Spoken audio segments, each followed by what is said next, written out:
नाबालिका हत्या अस्थायी पायखाना घर उद्धार है मृतदेह। गंजाम जिला जगन्नाथ प्रसाद थाना छामुंडा गाँव में चांचल्य। गतकाली पूर्वाह्न नाबालिका जनक घर बाहर को जाइथिले परे आउ से घर को फेरी नथिले।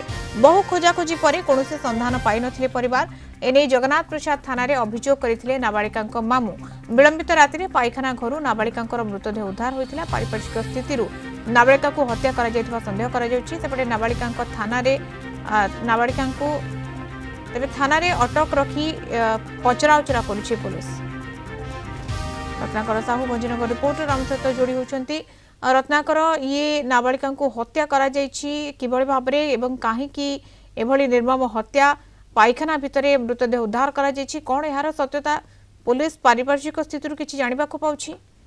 मधुस्मिता मु आपको यही घटनार बर्तमान जो ताजा खबर रही देवाक चाहिए। यही घटना जो छामुंडा गाँव में नाबालिका जनकर जो मृत्यु होती तार मृतदेह उद्धार होती गत राति यही घटना घटी किंतु बर्तमान जहाँ ताजा सूचना रही यही घटन नाबालिका जनकर माई को थाना अटक रखी पचराउचरा कर जगन्नाथ प्रसाद पुलिस।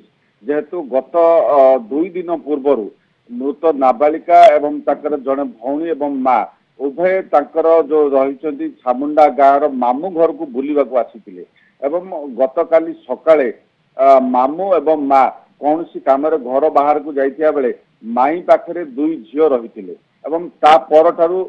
दुई झील पड़िशा घर को टीवी देखा जाइए। परवर्ती समय सान झी मृत झीटी से माई घर को आसीथिला एवं ता परवर्ती समय जहाँ माँ एवं भाई फेरिया पर जना पड़ता नाबालिका जनक दिन प्राय 10 रु निखोज रही। ए संक्रांत नाबालिका जनकर जी मामू रही जगन्नाथ प्रसाद थाना गत काली अभियोग करने को जाते समय खबर पाई मृतदेह घर पछपटे जो अव्यवहृत जो पाइखाना जरी गुड़ा अवस्था नाबालिका जनकर मृतदेह ठाब होता।